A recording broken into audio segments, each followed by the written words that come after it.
Okay. Like to call the meeting to order, please. This is the Fond du Lac Board of Education regular meeting, June 12th, 2017, 5 p.m. Would the clerk please call the roll? Preister. Hayes here. Jones. Here. Strand. Uselman. Here. Walk. Churchella. Here. We have 4 members present, which means we do have a quorum present. And tonight, the STEM Odyssey of the Mind team will be leading us in the pledge momentarily. First, I'd like to have a moment of silent reflection.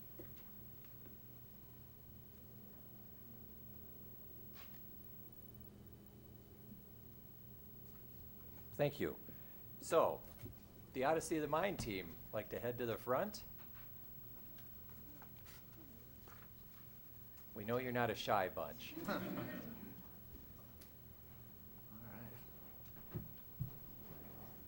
Welcome, everyone.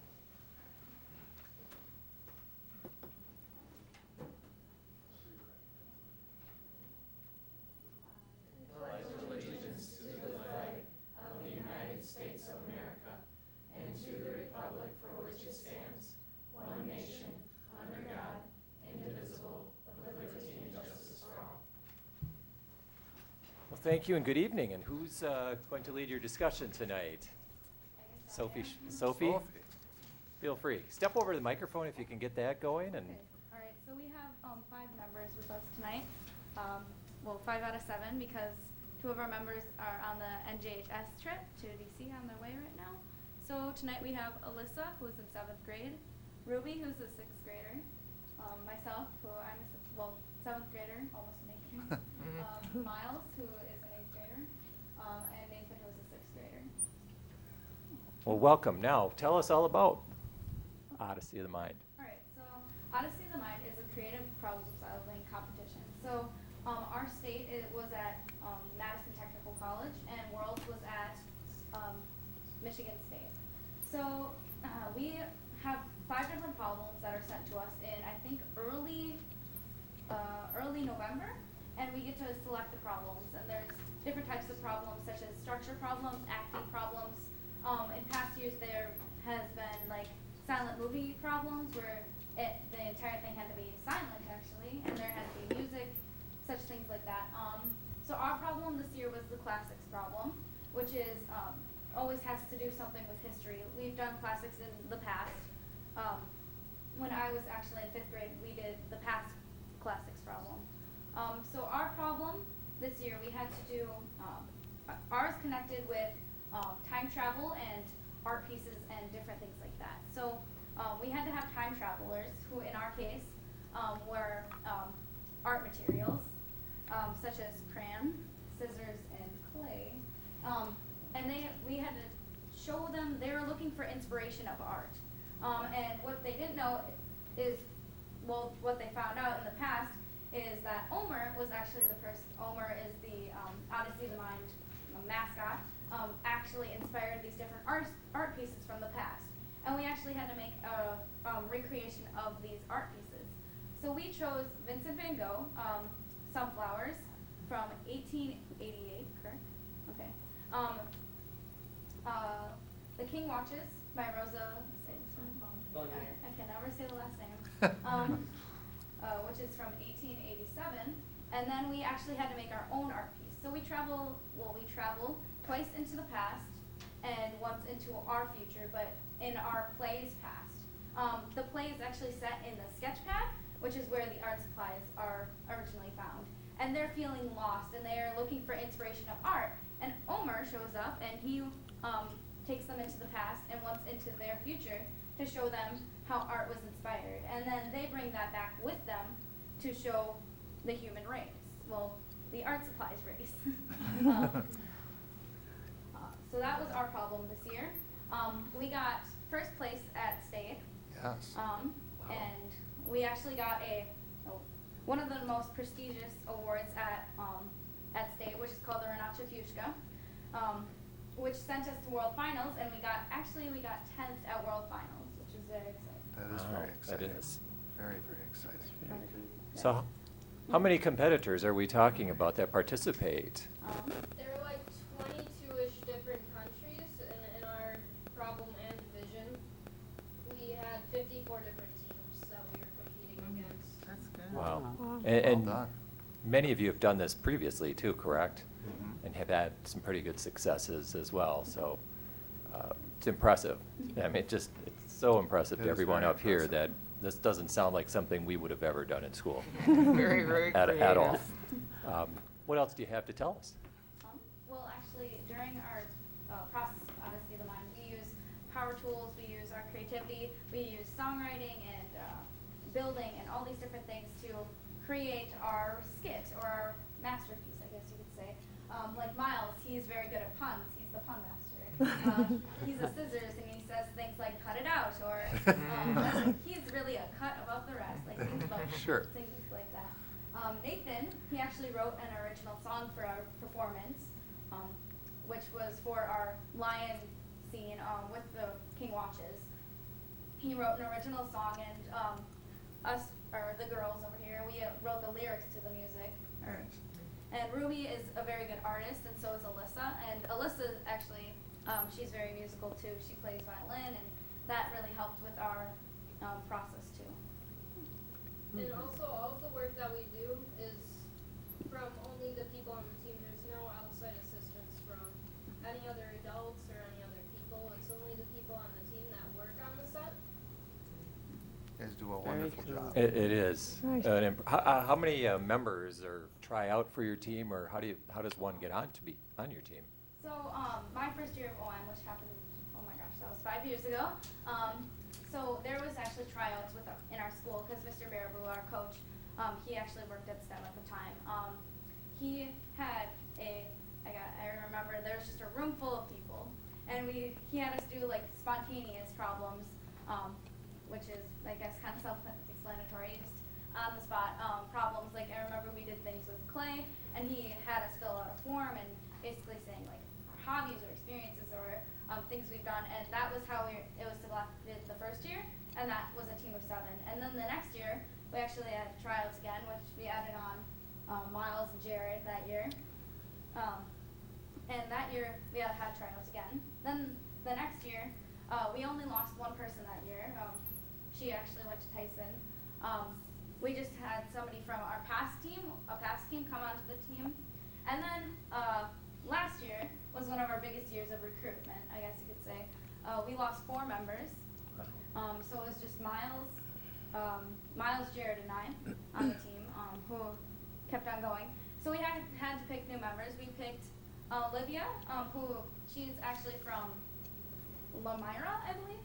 Alyssa, who goes to Tyson, and Nathan over here. And that was our team last year.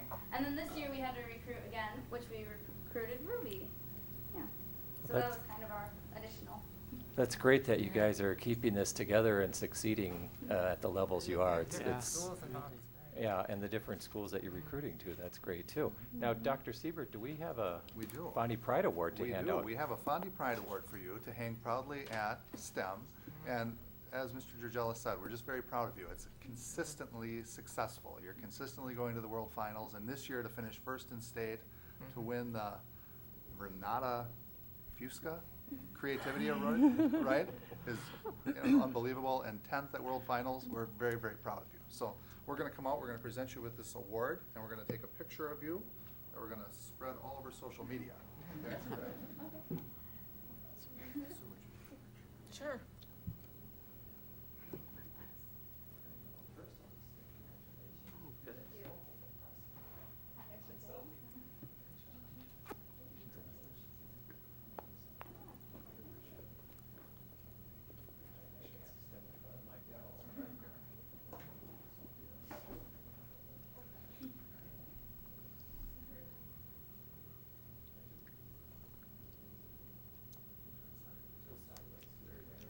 Yeah.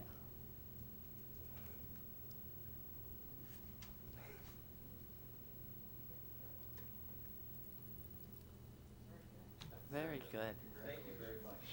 That's very nice.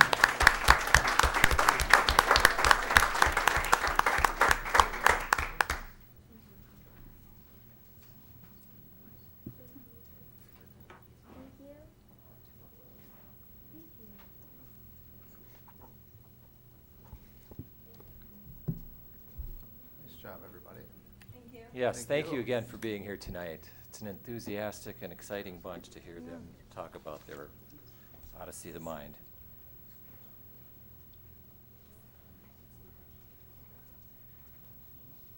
Okay, next on the agenda are the following announcements and communications. Following adjournment of the regular meeting, the board will convene in a workshop to discuss year-end data points and highlights with the elementary building principals and the STEM Academy Institute principal.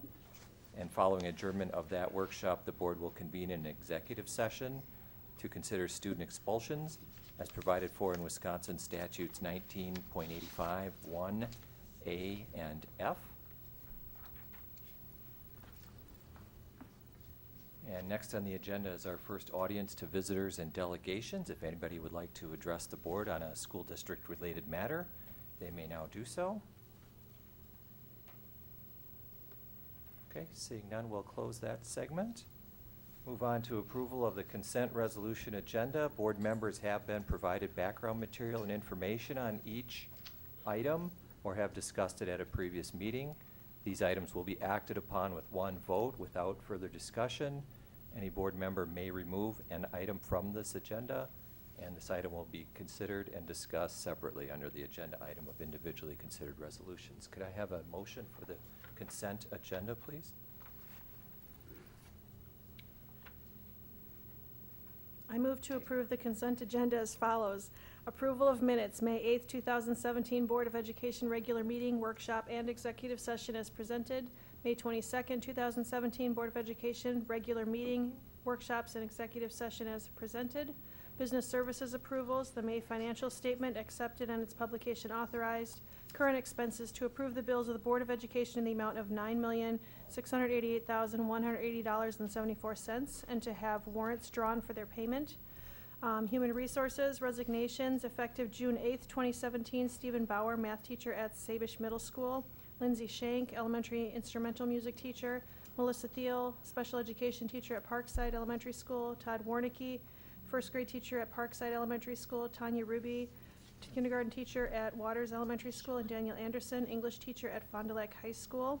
Employment recommendations, effective for the 2017-18 teacher contract year.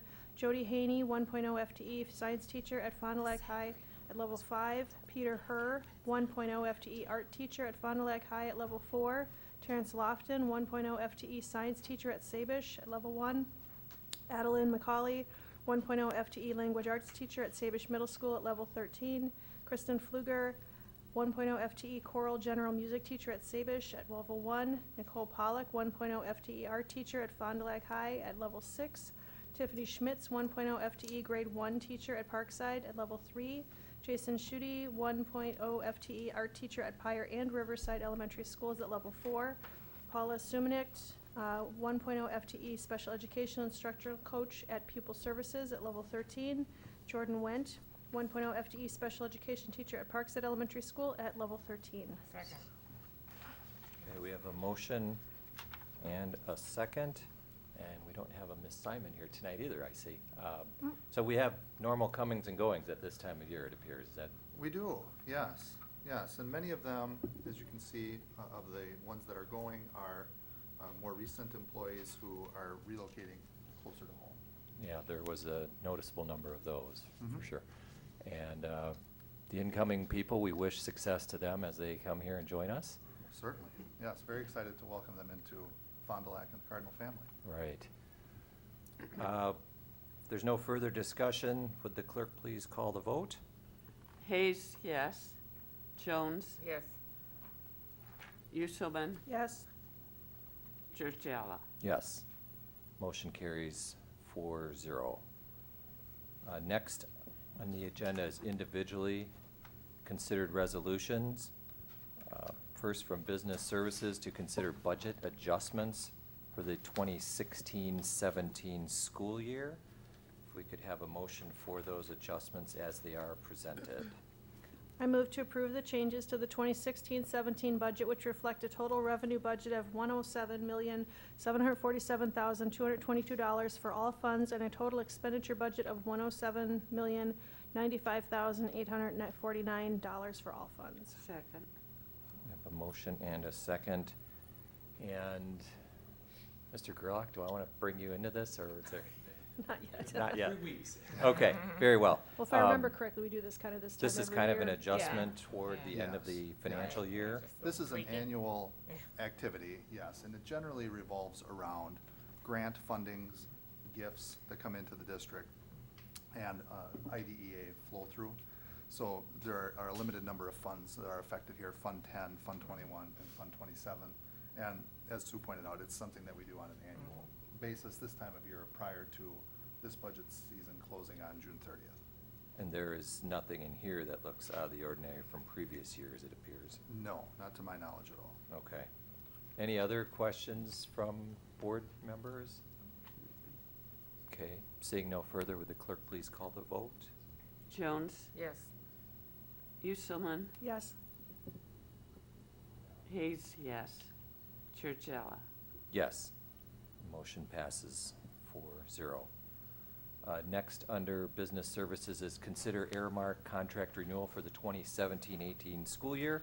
The USDA, which regulates the national school nutrition programs, requires annual renewal of contracts with food service management companies. Could I have a motion for this, please? I move to renew. Okay. Go ahead. I move Most to of renew it. the contract with Aramark for the 2017-18 school year. Second. Motion and a second. And this is a formality because there is already a contract agreed upon, and we're just Correct. renewing that. Yes, the federal guidelines require us on a yearly basis within the 5-year period to renew it on an annual basis. So this is the 5th year of the current contract, and then moving into next year, Mr. Gerlach will work to bid out food service, and we'll ultimately see where that shakes out. But we certainly have appreciated our relationship with Aramark. Yes, correct, absolutely. Any other comments from board members? Okay, seeing no further, would the clerk please call the vote? Uselman, Yes. Hayes, yes. Jones, Yes. Churchella. Yes. That motion passes 4-0. Next, under Human Resources, under individually considered resolutions, is the Woodworth Middle School Assistant Principal recommendation. If we could have a motion for that, please. I move the Board of Education employ Jessica Hughes as the assistant principal at Woodworth Middle School with an initial 2-year contract, 2017-18 and 18-19, as provided for in Wisconsin statutes 118.24, with an initial salary of $79,500 based on the 2016-17 administrator salary plan. I'll second that. Yes, second. And so, Ms. Hughes works there, right? Yes, and she's sitting right in the back. She's hiding in the Actually, back. She's hiding behind Mr. Botting. So there she is. Congratulations. Yes, we're very excited for Jessica. And as you read, Jessica, as Mark said, has been a teacher at Woodworth Middle School for 15 years. She's an integral part of that staff.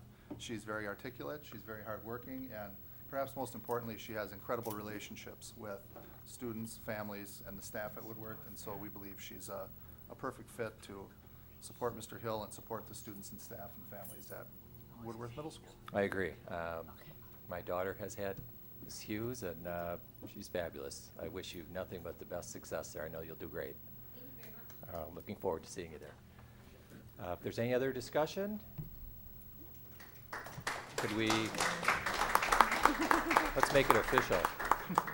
We have to make an actual vote on this, but, We'll just have to shut the windows in our car. okay. You can step in. Well, we have to wait until she returns. Yeah, that's right, we have to wait for the. We'll take a brief moment until Mrs. Hayes returns, so we have an official vote. That's right. The weather has intervened, huh? Yes, the weather has intervened in our meeting. I should check around. Hopefully she parked close. It's hope so. dry. Severe thunderstorm watch until midnight. Sure. Yeah, Mrs. Hughes, you want to come and address us with some words as to why you're the best candidate? Throw me in, right? Yeah, right. You didn't know that would be part of the meeting, did you? Yeah, there's some big boomers coming. Yes, there is. So for those who don't know you so well, what have you been teaching at Woodworth? That's an easy question. I have taught science for about the last 7 years in 7th grade, and I've taught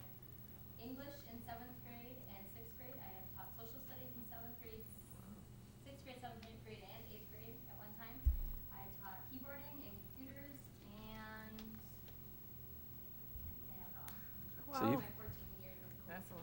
that's pretty well-rounded. It's a great deal. Good breadth Yes. of, That's Nice. right. So you know the environment and the climate and the kids there very well. Very well. I think this is a good move. It'll fit you well. Thank you. Absolutely.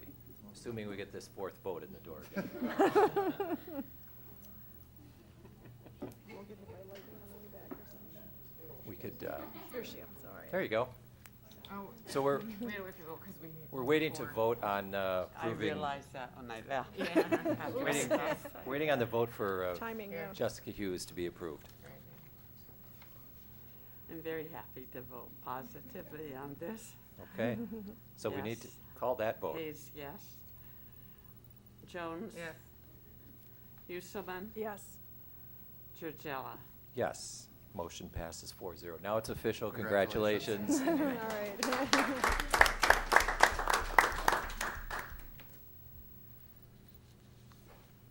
Okay. Individually considered resolutions next under the board members is to consider approval of the charter school contract between Fond du Lac School District and the Fond du Lac STEM Academy Incorporated. If we could have a motion for that, please. I move to approve the charter school contract between the Fond du Lac School District and the Fond du Lac STEM Academy Incorporated for a period of 5 years, commencing July 1st, 2017 through June 20th, 2022, as presented. Second. A motion and a second. And it's hard to believe 5 years have already passed since, Very hard to believe. since we initially started this. And it's been, obviously, Odyssey to Mind kids are Yes. showing the successes at STEM, and Mhm. this is a good relationship. Oh, it's tremendous. Yes, I appreciate you saying it. It was so nice to be able to have the governance board and you as the Board of Education connect at our last board meeting. And it's, as I've said many times, it's been just a wonderful addition to the district lineup of offerings, and we couldn't be more proud of having the STEM Academy be part of the Fond du Lac School District. I agree. I agree. Good. Any other comments from board members on this? It's a great move forward. Seeing none, would the clerk please call the vote? Jones, Yeah. Jones, Yes. Uselman, Yes. Hayes, yes. Georgella? Yes. Motion carries 4-0. Look forward to another 5 years with the STEM Academy Incorporated. Next on the agenda is board and administrator reports, first from curriculum and instruction. All right. Well. Ms. Lewis. Yeah, we are excited to welcome Danica, who will introduce our speaker, Dr. Phil Warwick. And we're Hi. glad to have you here, Phil. Good evening. Thank you for being here. Yeah. I've been in a lot of board meetings, and that's one of the funnier things I saw when the quorum vote walked out. For rain. Yeah, that was good. We like to be unique, yeah. It was a new one on us, too. Yeah, it was well handled.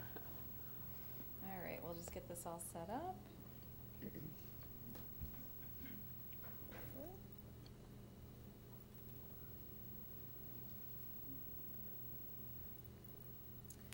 Okay, well, we're happy to have Mr. Warwick here with us tonight, and he'll tell you a little bit about his background, but we've had the opportunity to work with Mr. Warwick throughout the last year at Fond du Lac High School specifically as part of the High Reliability Schools work, and you've all heard a little bit about that, but tonight Phil will get into a little more detail of what exactly that work entails and the goals of that work. In addition, we were fortunate to have Mr. Warwick with us all day today, working with a team of administrators and teacher leaders, and then again tomorrow working with our administrative staff. And just the feedback from today was wonderful, so we're very appreciative of the work. And it's you know, sometimes today felt like kind of the first day of summer, but the team that was there with us today at the high school was so engaged and, like I say, just really fired up about the work that was presented. So we're very happy to have Mr. Warwick with us tonight, and I will turn it over to him. Thank you. Dr. Siebert, Board of Welcome, Phil. Education, thank you for your time. Thank you. Appreciate being at your meeting. It was great to hear your students present. I was a longtime school administrator, including being a superintendent. I always loved when kids came and showed the products of what we had invested in as a district. That was really fun to see and hear that. Along those same lines, I had the opportunity today to work with a lot of these folks who are sitting back here. And before I even get into this, I'm going to tell you what I told them during the meeting. They handle themselves so well from a professional standpoint of view, as far as the ability to have professional level conversations, which sometimes includes disagreement and discourse. But what we talk about is that's where the real growth is sometimes, right? If two people always agree, one of them isn't necessary. And so sometimes we have to just kind of work our way around. But really, it was such a neat professional atmosphere all day long, which doesn't surprise me when I watch and just listen to the workings of your district. The other thing I want you to know is Dr. Siebert was with us almost all day, in and out for a few different things. Now, having been a superintendent and having worked in probably 600 different districts, that isn't always common, that you get the top leader in your school district who will come in and sit and spend time, and not only just spend time, he mixed in with different groups and engaged in the discussion, and that speaks volumes. And so I just thought as a board sometimes you don't always get to see and hear that, and it's really good for you to do so. We started to work with your school district about a year, maybe a year and a half ago when we first introduced them to the concept of the high reliability schools model. And the high reliability schools model is literally becoming a worldwide model right now of school improvement. And so what I'd like to do tonight is just give you an introduction of what it is, where it came from, how it works, talk a little bit about the work we've done up to this point with your schools, and at the end I'll entertain any questions if you have any you want to ask, okay? If I'm going too fast, slow me down. Sure. I'll promise you I over-prepare for these things, so I've got probably more than you want to hear, but I've done my best to kind of make it concise. Let's start with the concept of high reliability organizations. So when you look into the research on what those are, this is really what they say. They're organizations that will take a variety of extraordinary steps in pursuit of error-free performance. And it doesn't say they'll ever catch it, but at least they're in the hunt. They're willing to be in the pursuit. And I think that's really critical. So we begin there, and then we look at other characteristics of high reliability organizations. What are some of the things that they do? Well, one, they implement structures and systems to monitor for errors in their operation. They know exactly what it is they want to try and get done, how they want to do that, but they also have systems in place that serve as instant monitors for, hey, this may not be going exactly as we need it to. When those start to happen, they immediately take action so that small errors don't become system-wide failures. Additionally, they recognize and plan for how everything they do is interrelated, so that people don't feel like, well, we're doing this over here, and then every third Thursday we do this. Everything they do is interlocked and works towards one end, in this case, improve student achievement. In the era of accountability, which we're in now as schools and districts are expected to be high reliability organizations. Traditionally, that has not necessarily been something we've talked about in education. But now, in fact, we are, because we're measured by our ability to eliminate failures and get as many students as we can over the bar, and the bar being that set by standards and now what we know as high stakes testing. High reliability schools was a model that we developed then, knowing that schools are asked to perform as high reliability organizations, yet there was no model in place for a social organization. When you looked at the research on high reliability organizations, you tended to see things like prison confinement systems, nuclear power plants, submarine crews, groups that weren't necessarily social organizations that deal with people, to say, as their product. But schools were going to be measured in that type of way. So we sat down about 2.5 years ago, myself and several of our team, and just really dug into the research on education and high reliability organizations and thought about how do we really think about this from a social organization standpoint of view. And to that end, we developed the High Reliability Schools Framework. Now, for you as a district, let me tell you, when we did this, one of the covenants that we made was it has to be such that if a district is going to use something like this, it allows for differentiation for the different schools in their district, because no two schools, even a district like yours, are the same. Each of them is going to have some unique approaches that they are going to need to put in place. So that was one of the key pieces. And then we also said, and it has to be steeped in the research. And so there is probably more research behind this than you'd ever care to know, but I want to show you a few of the key pieces that we really took a look at as we built this model. Number one was some research done by John Hattie, who's from New Zealand, and has researched worldwide on factors that influence student achievement. And so we took a real good look. In fact, we actually engaged with his group in some conversation about what he had found in his research, and that was included in the high reliability schools piece. One of the better studies that we used was a study called the Wallace Foundation Study. It's the largest single study done to date on the effect of school level leadership on student achievement. In fact, it's quite an interesting read, and you can see how many people involved, over 8,000 teachers, over 400 principals or deputy principals. We used a lot of that research. Interestingly enough, from that research, one of the key pieces that we really honed in on was this sub-study. And this sub-study talked about when they were studying schools that were either on a continuous track of improvement or were really good and able to stay there, and then they looked at what did the school level leaders do in those particular schools. They were able to break them out into this continuum, with the top level being what they called high scoring principals, and the bottom level being what they called low scoring principals. And interestingly enough, that top level had specific characteristics or behaviors that the bottom level did not. And so one of the things we really looked at is what were the characteristics of high scoring principals that we would want to say, these are things that you need to think about and replicate and create within your own schools. So that really informed us. And then there's a very well-known piece of work called What Works in Schools. It was a meta-analysis of tens of thousands of studies across school level leadership. And interestingly enough, if you look at the size of that study, over 2,000 schools, 14,000 teachers, and the data of over 1 million students.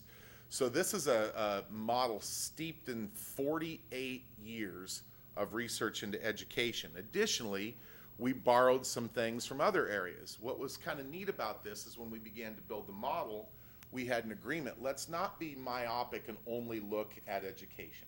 What can we learn from other organizations and other professions that could help really inform us that might be useful?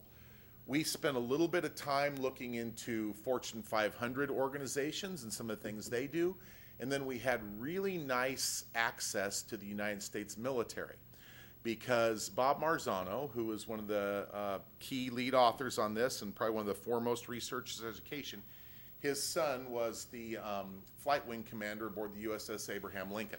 So we had some pretty good insight into the US Navy and some different things that really allowed us to think about, okay, what are some things we might learn from different areas? And so I'll reference one or two of those as we go through.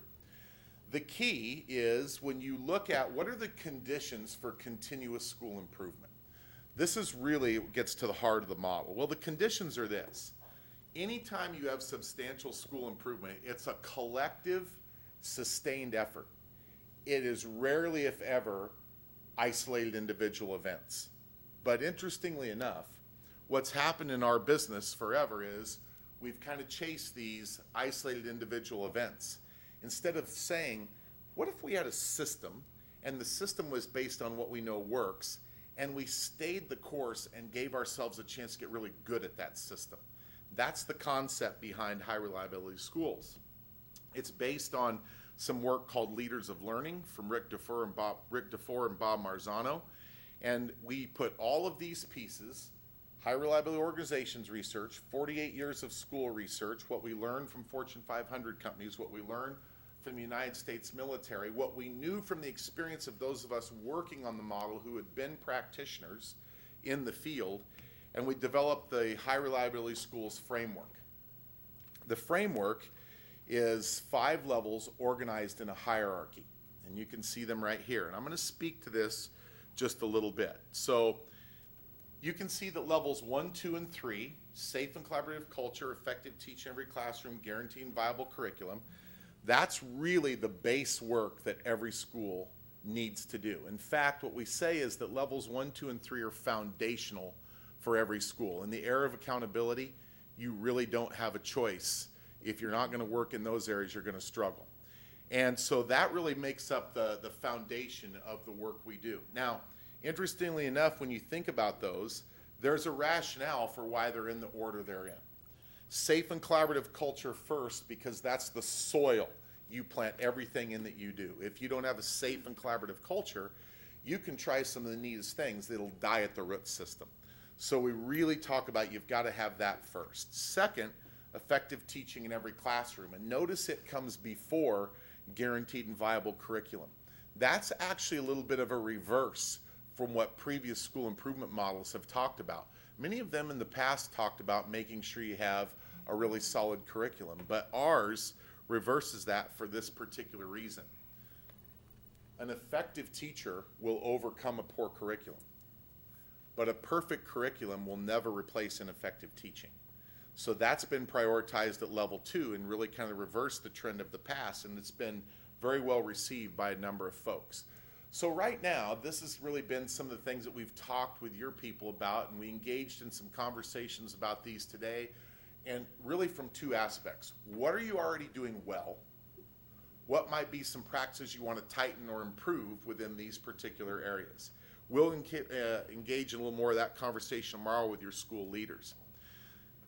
Level 4, while it's not foundational, and you would say, boy, this is optional actually, when we talk about it, it's optional, but when you talk about level 4 and level 5 in the model, you're talking about adding a higher level of reliability to learning. So level 4, standards reference reporting of student progress, really means this, that a school adjusts their reporting system so that we can identify each student's status based on the standard, on each standard. So it's no longer, wow, my student has an 86, what does that mean? It's more, here are the standards, here's where your student's strong, here's the one where we're still going to do a little bit of work. And so if you add that particular piece with the others underneath, you actually add a level of reliability to learning. And then on those, we do a lot of work with the concept of developing proficiency scales so that we can identify for each of those standards, what does it look like for a student to be proficient? What does it mean? What's the progression of learning that a learner might need to go through to get to or beyond the standard? We did some talking about those today and how collaborative teams within your schools can use these as a guide to really plan instruction and assessment so that they can hone in more on, boy, where is each student within their particular growth towards the standards we've identified. And eventually you adjust your reporting system. This is an example of a reporting system that we've helped some schools develop. This one, the darker area shows where the student started, the lighter area shows their growth in that particular standard. So it really starts to even give us a little more information. But notice on the top of that slide, I think an advantage to this system is too, you can not only report in a standards referenced matter, but you can also report traditionally in the same piece so that people can see how both work together. That's level 4. And then level 5, competency-based education. Now what's interesting is we talk about that as being the rare air.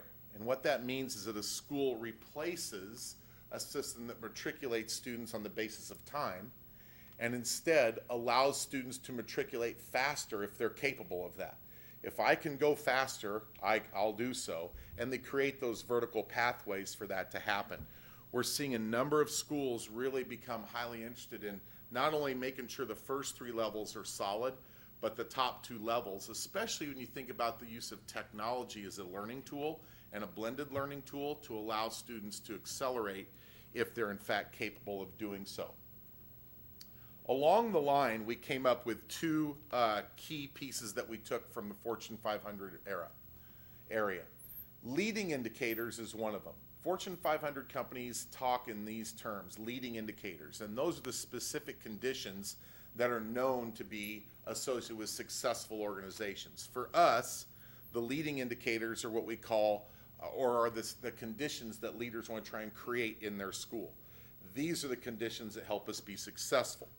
Their partner in the model are called lagging indicators. Lagging indicators are the data or artifacts that prove those conditions are in fact in place. And so the 2 really work together. The metaphor I use is this. If you look up in the night sky, you can't see a comet, but you know it's there because you can see the tail. The comet's the leading indicator, the tail is the lagging indicator. The same concept works in our schools with leading and lagging indicators, right? The leading indicators come first. If we put the condition in place, the lagging indicator is there for us to monitor and observe and know this is happening in our schools. And then one last piece that we added that we really, really liked, and it's proven to be a very effective piece, and I'll show you an example of it in a second, is the concept of quick data monitoring. Now, we learned about this initially from the US Navy, from the concept of what we call FOD walk. Are you guys familiar with the concept of the term FOD?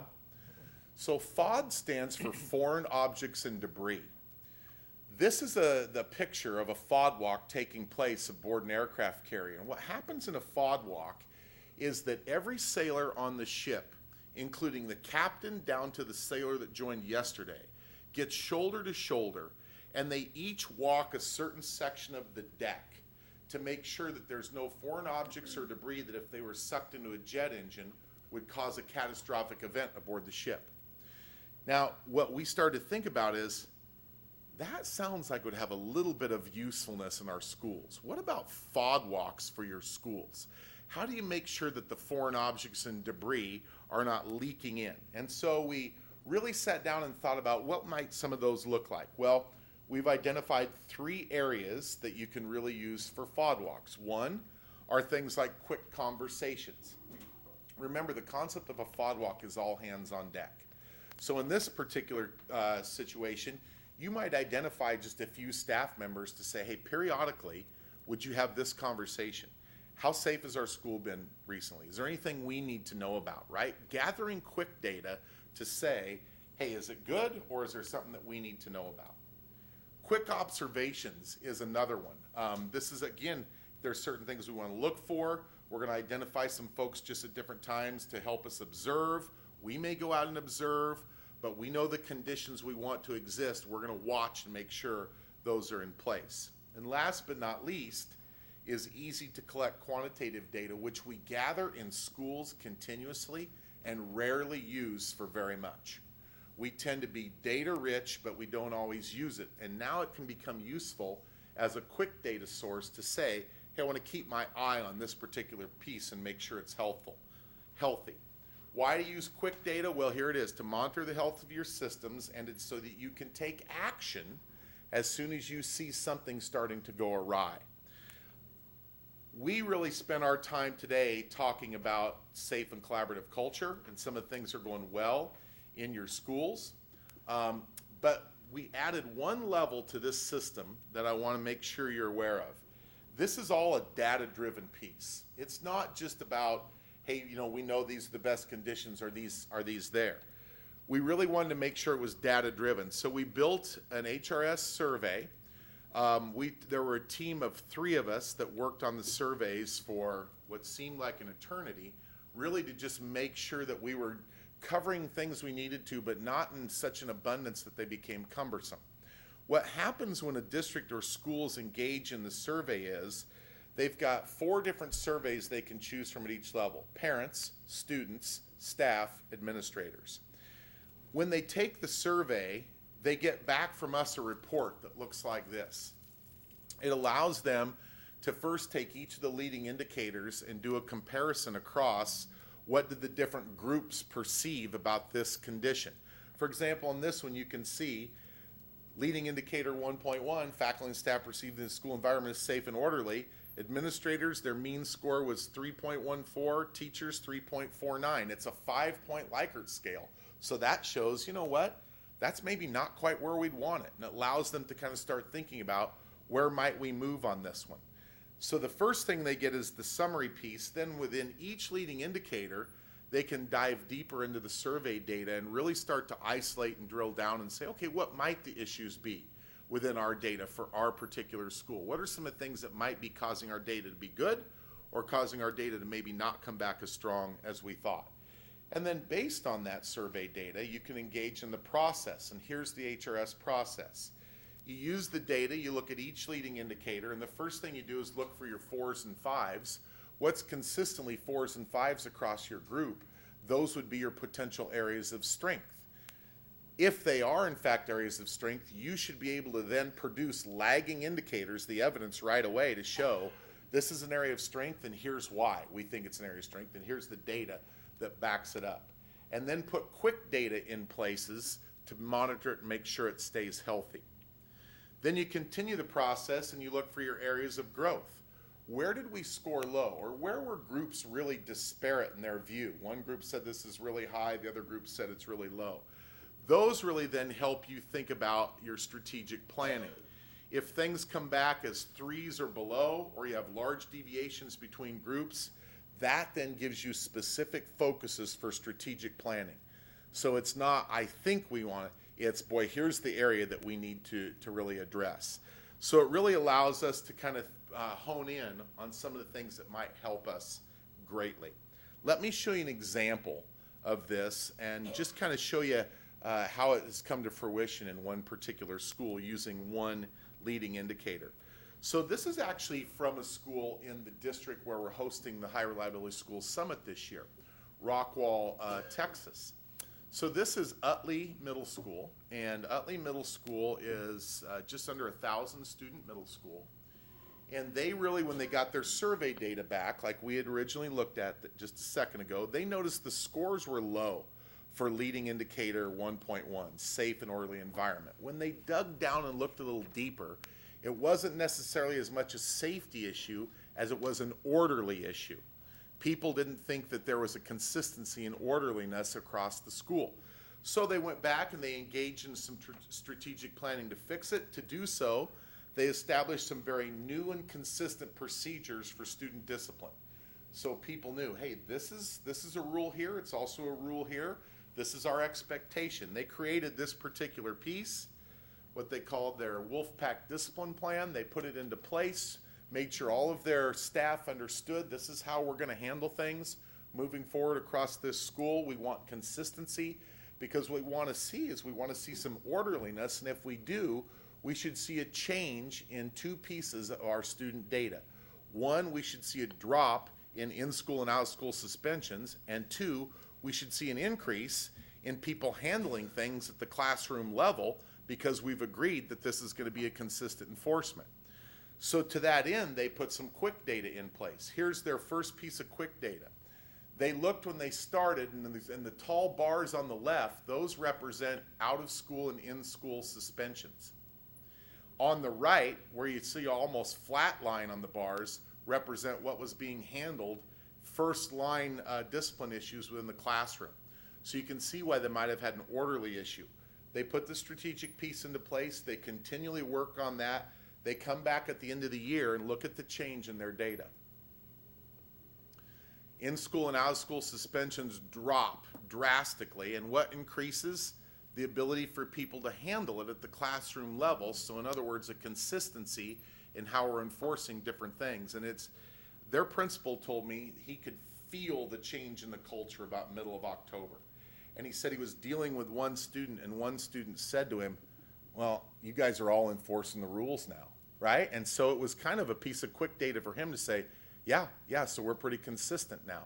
So there's all kinds of pieces that can help schools individually just based on their own needs. Today, what we really worked on with your staff was this one, leading indicator 1.4. We call it the critical commitment. And it's the critical commitment because it's about how our teams collaborate with each other around the concepts of curriculum, assessment, instruction, and achievement of all students.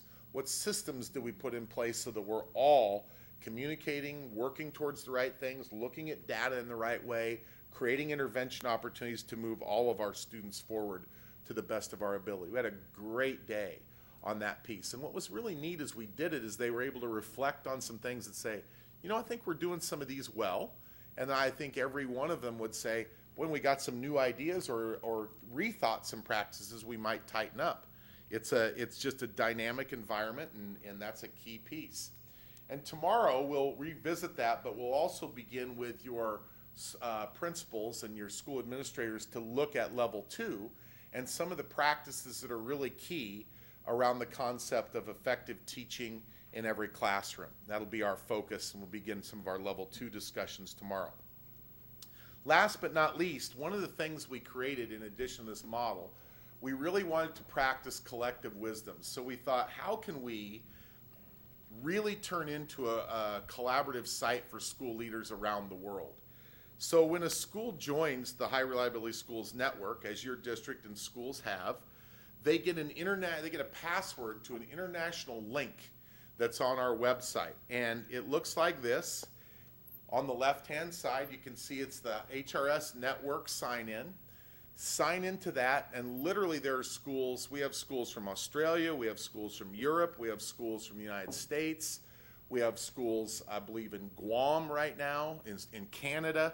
It's just becoming kind of a place where school leaders can come together and beg, borrow, and steal good ideas from each other and really have a place to kind of think about how are we doing some things. One of the things we do on this particular site is we post resources, either things we find from schools that are working well or pieces we come out, dig out of our research. And a school can go in and they can access any level and they can go look at resources. These would be some resources that dealt with the topic we worked with today, working through the professional learning communities piece. And there are 3 or 4 pages of those for that. But schools can go in, download, and literally recreate or adapt it for their own situation. In the long and short, this is what the high reliability schools piece is. It's a framework for long-term continuous school improvement with short-term focuses based on what your data says. This is the area you really need to think about shoring up and improving. And last but not least, what it really can do for us is help keep us out of the trap of chasing the magic fix, because that doesn't exist.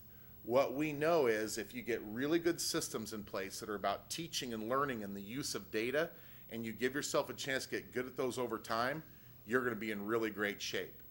As your people look through there, see some things you're really doing well. They see little things they might add to their practice, but it's really kind of a model, like I said, that can serve a district and still differentiate for the needs of individual schools.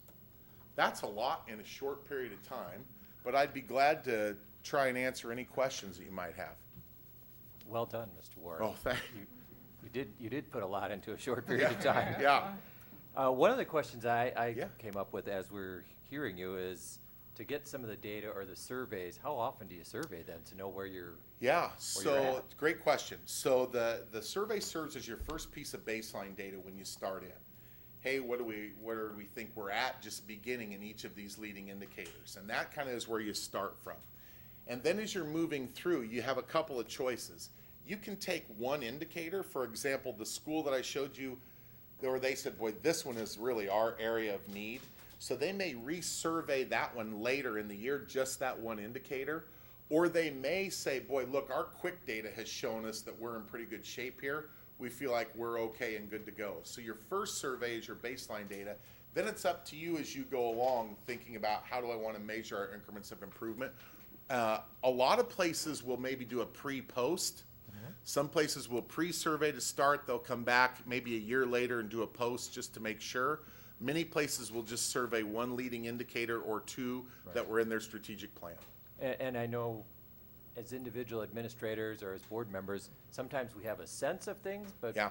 that's not a survey. That's right. And I'll tell you what's been really neat for us, and I've seen it time and time again.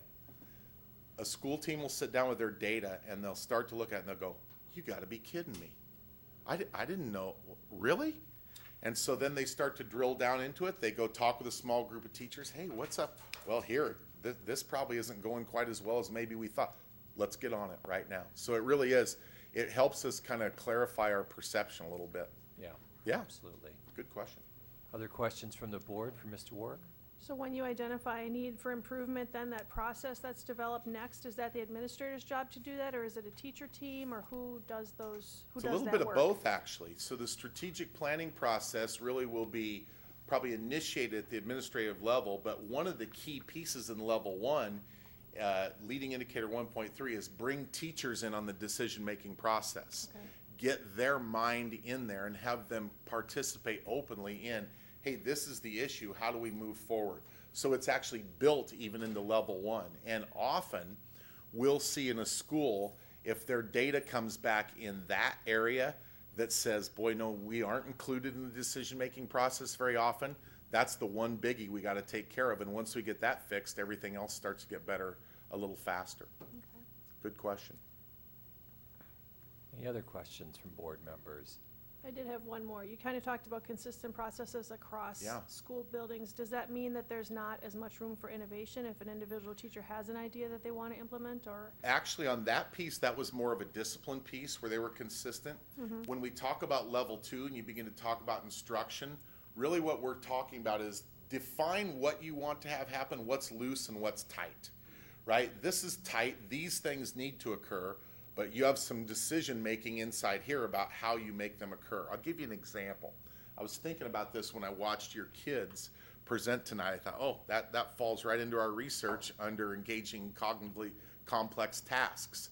So one of the things you might say is, hey, for us in our school district, it's important that we engage kids in cognitively complex tasks. That's tight. Okay. How you do it's up to you as an Okay. instructor. So I may come back and say, you know what? I kind of like to do it this way. I have kids do historical investigations, right? Pretty neat deal. Somebody else might come back and say, you know what? Actually, I do it this way. I have them do inventive type things. So there's still a leeway for teachers to practice a little individual entrepreneurial spirit, but they're staying within the concept of here's what we'd like to see in our schools. Okay. So the overarching goals are still the same, but the processes can be different? That's right. Okay. Yeah, even between schools and between teachers. Yep, all right. So how much more time will you be spending in our district, and what will you be doing here? Well, so I'm here tomorrow working then with your principals. I don't know when I'll be back again. Your district does have some folks coming down to our High Reliability School Summit outside of Dallas in July. It is over 500 people right now going to be attending from schools across the country. And so in that particular place, they'll be able to mix in with educators from around the country who are using the same particular model, talk about what they've seen, attend breakout sessions in the different levels, share ideas with each other. And then as you move down the road, there's different times I may be back to help and think about, hey, here's some ideas that we've researched that you might be interested in. Here's some things that you might want to consider. That's really up to your school district now as to how they pursue that moving forward. Right. And for us to say we're succeeding in your models, Yeah. we should see 4s and 5s? Is that? You should see consistent data across your school as far as, hey, we believe this is in place. You should be able to really see lagging indicators of practice. In other words, you go in and say, okay, this school, you tell me this is a safe and orderly place. Why is that? Well, let's take a look. Here's the climate survey data. Here's the practices that we've put in place. This is what we see from our discipline data. So really there should be lagging indicators of artifacts and data that are visible, tangible for district level leaders. In fact, one of the districts I work with that's really seen some neat things happen from this, they have now created a district level advocate for each school. So one of their district level leaders is an advocate at each school. Their job is to go out periodically and just go in and ask, show me your lagging indicators. What do you have going right now? They take a look at those, they come back, they meet, they debrief them, they talk about, boy, you ought to see what they're doing over here. And so it's really then allowed them to even have better conversations at the district level about how to support their schools. Ultimately, you should see a continuous improvement in student achievement. Of course. Great. Yeah, Thank you for being here tonight, Dr. Warwick. my pleasure. My pleasure.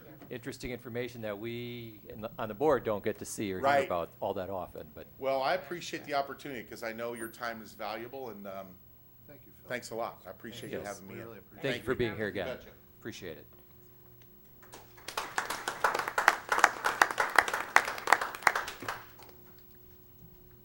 Now, next under Board and Administrator Reports, Dr. Siebert, you've All got right. a few celebrations. I do, yes, thank you. First, Fond du Lac High School graduation review. So, last Thursday, unbelievable, 460 seniors walked across the stage. Another tremendous opportunity with the 158th annual Fond du Lac High School graduation, the 16th at the new Fond du Lac High School. Been 16 New years. version of the Can- Fond du Lac Can High you School. say new The still? Fond du Lac High School. New high school, Doesn't yes. seem that On long. Campus It Drive. can drive, it can Yes. drive now, yeah. Yeah, so congratulations to all of those students and parents and families, and also to our entire district staff. That's a celebration of the entire Fond du Lac School District experience. It's outstanding. And thanks to all of you that were able to attend. And then number two, last evening, the fall musical Fiddler on the Roof from Fond du Lac High School was honored at the Tommy Awards at the Overture Center in Madison. And they won several awards. We will invite several of them to the June 26th board meeting to be able to walk you through all of the awards. They were nominated and won Outstanding Musical as one of the groups, and then there are just a number of awards from directors to costumes to students who performed at high levels in terms of the lead role as well as the Spirit Award. And so we will get as many of them as we possibly can at the June 26th board meeting for you to learn more. But I can say, having had the chance to attend, it was just a very beautiful opportunity and a real highlight for Fond du Lac High School and for some very deserving students and staff members. That is a high level there. Very much. Very high level. Anything else? That's all I have. Thank you. All right, board members, activities. I know we've been involved with so many things over the past couple weeks. Mrs. Hayes, if you'd care to start? Well, the high school graduation, I thought was really nice. The music was really outstanding, as it is every year. And I also went to the Woodworth graduation, which was very nice and a lot of fun to see the 8th graders sort of develop into young adults. And so that was really nice also. Right, absolutely. That's great, Mrs. Hayes. We have Dr. been on Jones? baby watch. You've been on baby watch, that is correct. Not mine. Absolutely. Well, yeah, we went around, and Elizabeth and Mark and I were part of the group that went around and surprised teachers with the acuity grants last week, which is just the best part of our job when they, especially if we can surprise them. We Yeah. really tried hard to make the workshops a little bit ambiguous so that people would be surprised by that. And then Woodworth's graduation, Fondy graduation was awesome. And then the Patriot Breakfast at Rosano was also just, Yes. as always, Unbelievable. amazing, great show, so. And in addition to that, I think you and I also attended the high school seniors music Oh, the music banquet, banquet, which that's was right. a wonderful event. And I also got to go to the Sabish 8th grade ceremony, which was also a fun evening out at the PAC. And I got to see off the NJHS kids today on their bus trip as they all loaded up on their coaches and they're on their way to Washington DC. So Nice.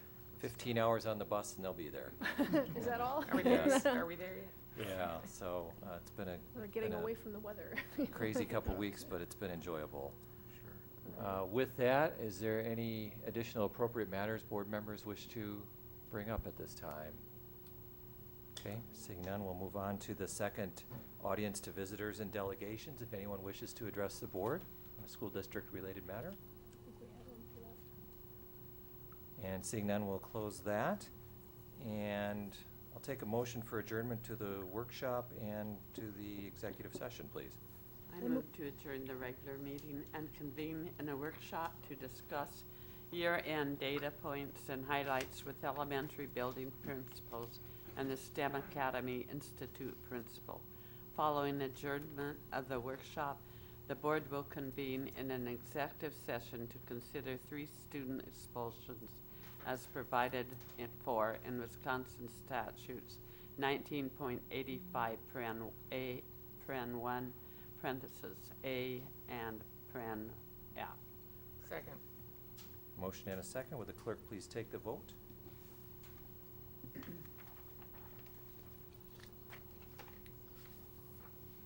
Hayes, yes. Jones? Yes. Uselman?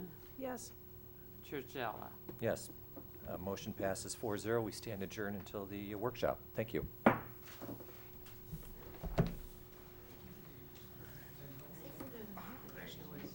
they have a camp out. Yeah. A lot of great work this year.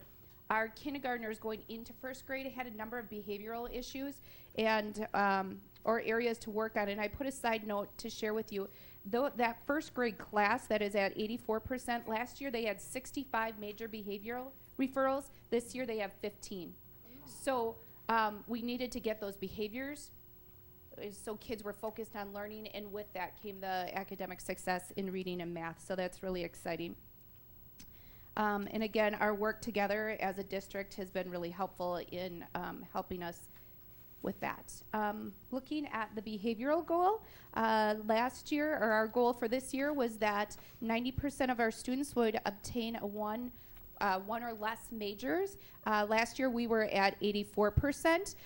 We achieved that goal at 90% of our students received one or less. So that was really exciting. We were holding on a little bit, right before we were like, okay, how many days? But we made it, which was really exciting because we know they get a little excited near the end of the year.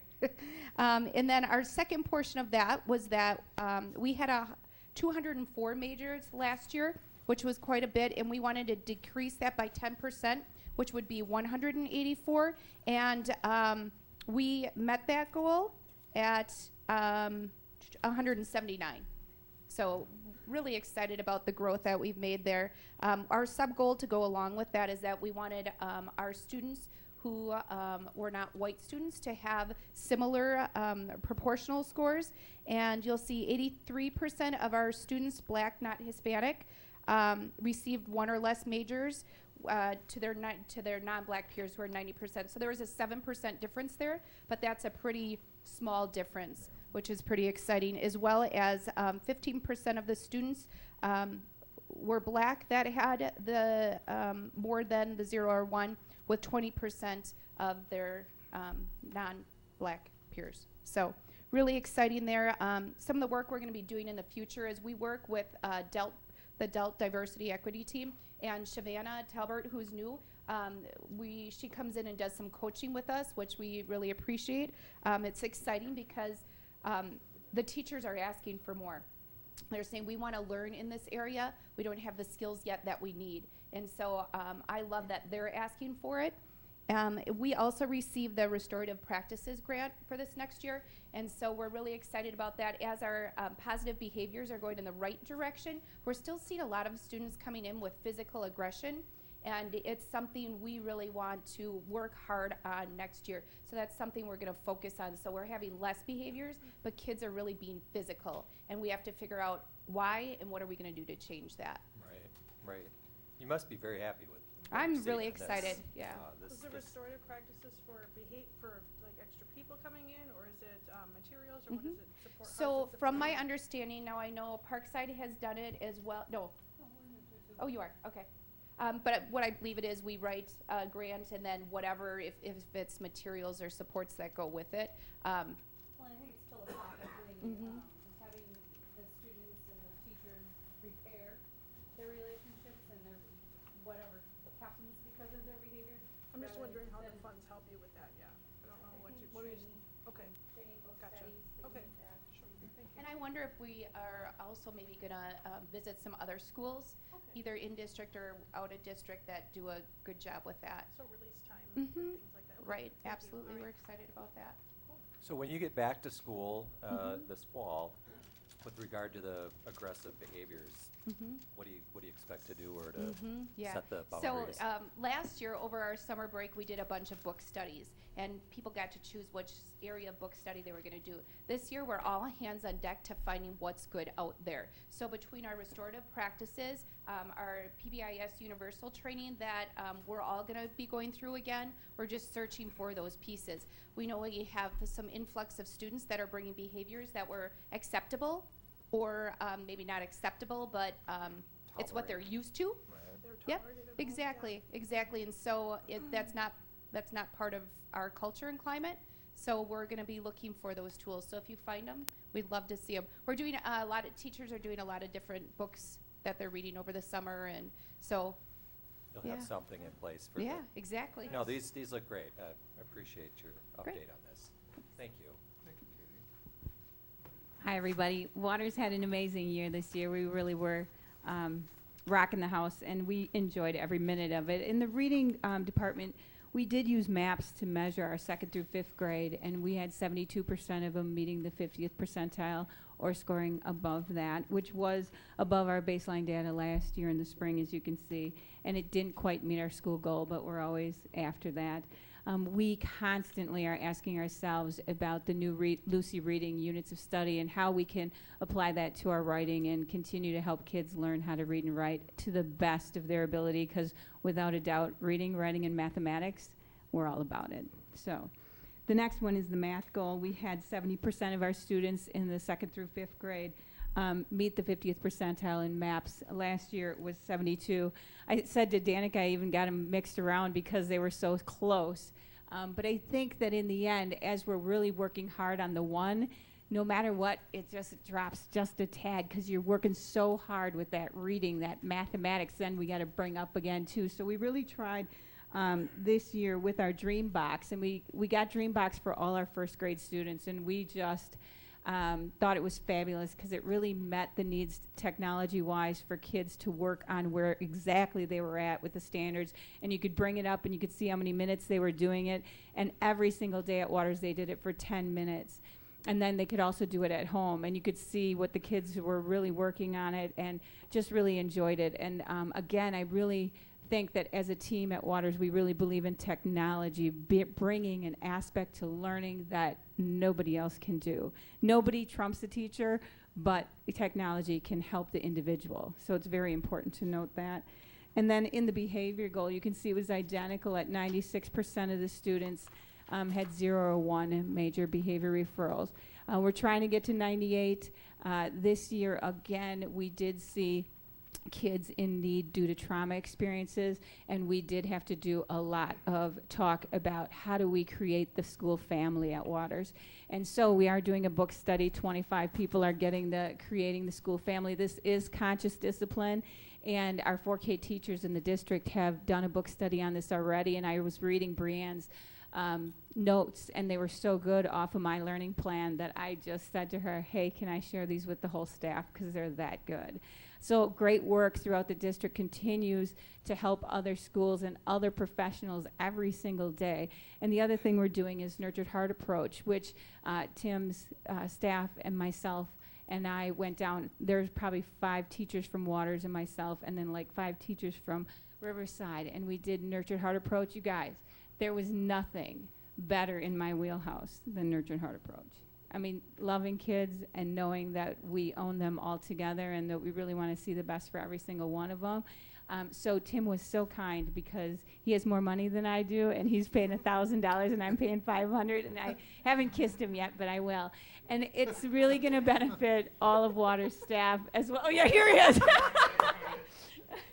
Oh, look at Danica, she's giving me the eyes. But it was fun, and we're doing it August 31st, and it's everybody at Waters and everybody at Riverside. So it's just, again, how collaborative you could be within schools, too. So. And I'm interested in, also, you're giving a 20-question PBIS survey to students. We just did it. We did it to a population that we kind of hit up, mostly the older kids and then a couple of the younger ones, just because it was 20 questions. It was pretty long, and it was all on technology. But, you know, again, if you ask the kids, you're going to get perspective, and you're going to know, hey, what are our deficiencies? And you have to face it, because it's really hard to admit that you might go longer than what you're thinking you go. Are you saying I get 2 minutes left? No. So, but I think in the end, the beauty of it is you got to listen to all your constituents, and if you don't know where you've got to improve. Right, So. that's a great perspective. You know, well done. Thank you. Obviously, thank you. I didn't know there were time limits on you guys. And, self-imposed. She or- did part of Tim's for him then. Thank you, Kathy. Okay, Parkside. Okay, Parkside. For our first goal for English Language Arts, it was a growth goal in writing. And our goal was to have 100% grow at least 1 grade level, or maybe more if they were below grade level to start. We did have 69% of our year-round students meet this goal. But if you broke it down by grade level, it was pretty heavy on meeting the goal in the K1 grades. So they had actually moved forward in our collaborative group meetings and really talked about the items on the writing rubric and where the kids struggled and what the needs were, and then did separate their kids and group them based on that and shared kids. So they were a step ahead in the school, and you can see that their data really showed that that worked, and they got 86% of their students to meet the growth goal. So we're going to try to mimic that in the other grade levels next year.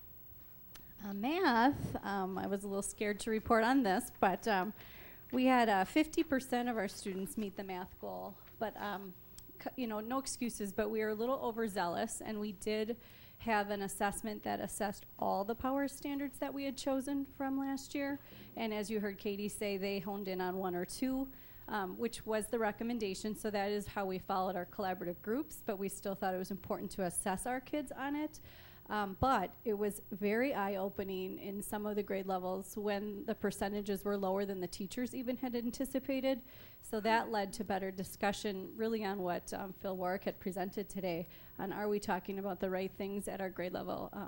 And just because you have a sense that things are going well, or as a principal I have a sense that everyone understands what we should be talking about at collaborative meetings, did it really happen? So it really opened up huge conversations at the end of May, which usually is not the time you're having those conversations. So we're excited for next year and what we're going to do with our grade level teams and the power standards.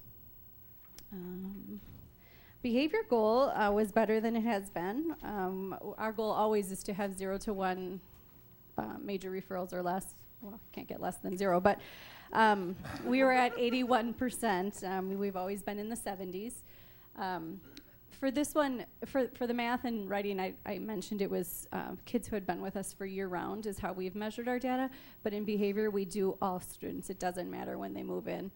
So we did have an influx of transient population mid-year, and our data went from 88% down to 81%, but still a work in progress with our sub-goal of transient students and making sure that we're going through the PBIS expectations and helping them adjust to what is acceptable behavior. I think that's still a pretty good number in light of what you just said, too. So a little bit of a culture shock for those kids who come in Yeah, mid-year. could be, you know, and then even for some of our students who have been there, some increase just because of new relationships. We have also done a book study. We did Fostering Resilient Learners, so FYI, if anyone wants the book, I have enough for a staff.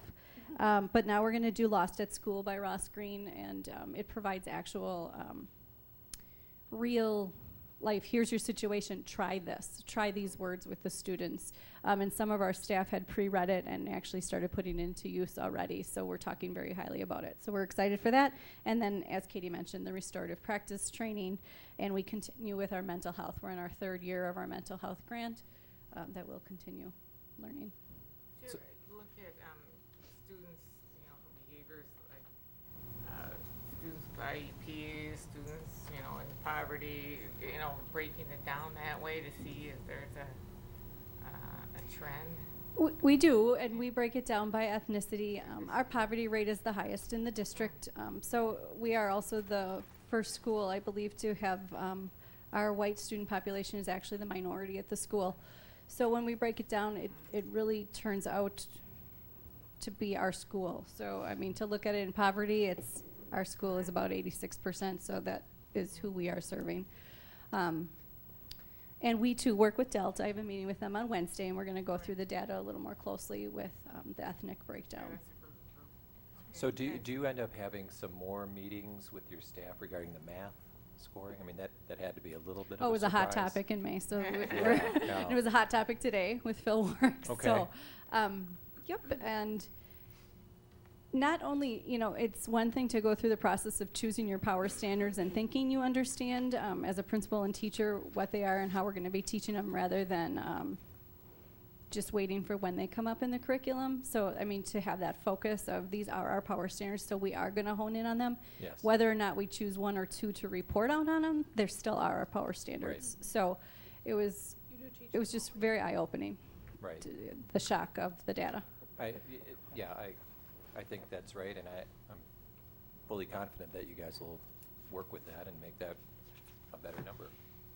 But thank you. I think the behavior thing is a real celebration, too. Thank you. Actually.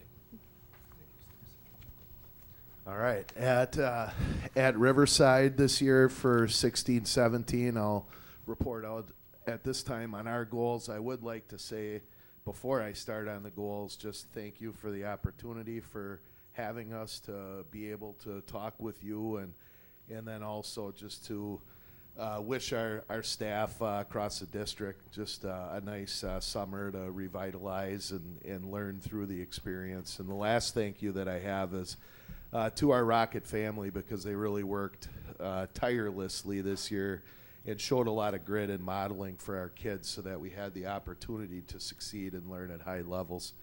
The first one is English, and so our school goal was to have 100% of our K-1 students make or exceed the expected growth on the district's DRA. And then the second part of that goal was to have 100% of our second grade through fifth grade students make or exceed the expected growth on the MAPS reading assessment.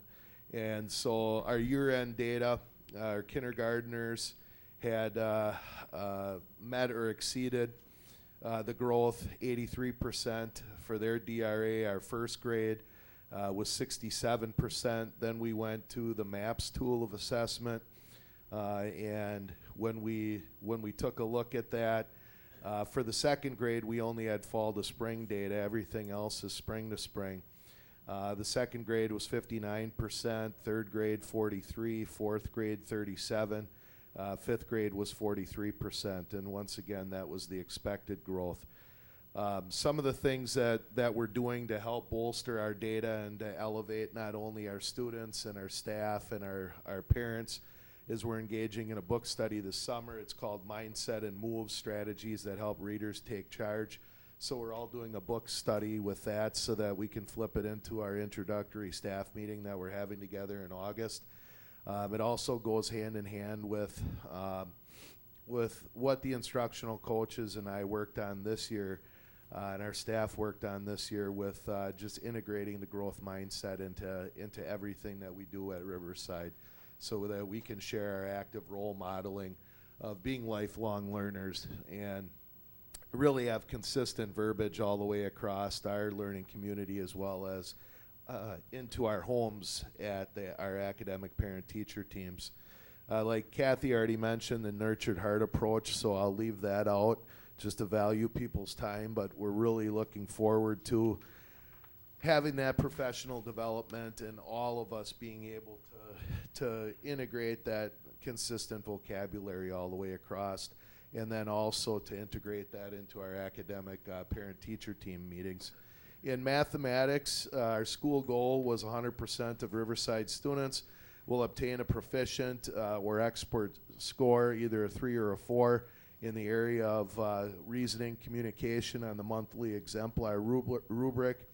Last year we had 55% at the end of the year, and knew that we needed to continue with this goal because we're always pretty high in problem solving, but the reasoning and communication is all about the why, where the kids will tell us what was in their brain. They'll go through the metacognition piece with us, and that's very helpful then to see what their thinking is all about. And so 65% of our kids this year, so we went up by 10%, were proficient or expert at the end of the year. And then just if you would, to take a look at the table that was inserted, because we really did have tremendous growth across the board. I mean, when you have our kindergartners coming in on the introductory rubric, and they were at 0%, and then in May to be at 95%. And it goes up that way across the board. Tremendous growth in fourth grade as well, and first grade. So our future goals and action plans here, we really need to get more rich, consistent, and purposeful with our math vocabulary and the integration of that vocabulary with our kids, with our parents, with our staff, so that when kids see words like justify or evaluate, or I mean, if it's graph or whatever they're being asked to do, that they understand what it is that they're being asked to do, so that they have that. Also, integrating a lot of what we've learned from the reading and the writing workshops in the Think Alouds, and bringing that into math, so that collaborative piece when the kids are at our community carpets in the whole group mini lesson, and then when they're doing turn and talks and they transfer to the whole we do phase, and then the independent learning of the you do, that once again that reasoning piece is the point of focus. As far as behavior, we were very happy to report out our things with the behavioral piece this year. I'll say what the goal is though first. 100% of our Riverside students will demonstrate positive behaviors as demonstrated by having no more than one major referral during the 2016-17 school year. And then for our target group, and I'm glad that question came up by Dr. Jones, In the 2016-17 school year, students with disabilities will decrease the number of major referrals by 50% when compared to the 2015-16 school year. And so when we got to the end of our data, and it wasn't a surprise because our PBIS data team meets every day two of our collaborative cycle. But I was happy to share it out with our Rocket family that 91.6% of all of our Riverside students did not earn more than one major referral during this school year. There were 21 kids that had 2+, and now that, and we knew who those kids were all along because here again, our data drives where we go. Then there was just a breakdown, and I won't go through that because you have it on your board report, but the breakdown of the areas. The target group, though, to report out on this, once again, our growth was to cut the total by 50%. The end of the year targeted student group received a total of only 27 majors, so we cut the major behavior referrals for our target group by 72%. And so we were ecstatic on that. Future goals, action plan, the PBIS refresher training that all of us are going to, and then rolling that out for our entire staffs in August to recommit to the whole PBIS process, the fidelity of the PAX game. Once again, the nurtured heart approach, our growth mindset will continue to permeate our whole Riverside Rocket learning community. And then just the growth of mindfulness as well with the school counselor curriculum and bringing us all on board so that we're always operating from those parts of our brain when we're dealing with certain situations that arise. So I'll take any questions if you It have looks them. like your behavior areas were fantastic. We still have a ways to go, But but we're going in the right Yes. direction. I mean, with having our PBIS data team, taking that right to the universal and to the grade level team, collaborative teams. If we were having refreshers, a big piece was our PBIS universal group. Many of them attended a conference in the Dells last August. And we needed to come back and empower not only our staff, but mainly our students, because our matrices that we had for PBIS were like 9 years old. And so as far as that whole thing of like Phil Warwick talked about before, the enforcement part of it, our kids made up the matrices this year. And they did it in all the different places. So they made their commitments. You'd see the posters through our learning community where they all signed their names to those commitments, and then if we needed to have those refreshers throughout the year, we did that. Good. Thank you, Mr. Shipper. Thank you. Just like as Tim said, I just want to thank you guys for allowing us to come here and speak to you guys. This is my last time, I think, being in front of the Fond du Lac School Board. I greatly appreciate all my time I've been able to have with you, and I also appreciate you allowing me to do both schools, since I think the secondary board report is in August, if I'm correct, when I'll be gone. So as we take a look, first look at the academy school goals, but when you look at both schools decide to use the 70th percentile maps kind of as the goal to hit, because we know that the 70th percentile maps equates to approximately 21 or 22 on the ACT. And we talk about getting our students college and career ready, we kind of wanted to hone in on how many of our students are reading to be at that college and career ready level. For the academy, we did not make our goal for both an ELA or math. In fact, we went backwards when we look at the data, and we see it in all honesty. The academy, we started with 54% of our students being at the 70th percentile, and we ended with only 48% there, so we lost what would be 6%. And then when you take a look at math, we started with 44% there, and we ended with 36, so we went back 8 percentile points there. So the staff has already, similar to some other buildings, had some deep discussions getting into that. So we talk about our percentage of students at the 70th percentile going backwards, when our goal, in fact, was to increase that by 10%. It hits them pretty hard, because as the principal has said, all teachers are working hard, and Phil Warwick kind of talked about today, we want to make sure we're focusing on the right work. So our teams already on last week, Thursday, spent a solid half a day just digging into that and trying to figure out what are we kind of doing, what do we need to do to get better.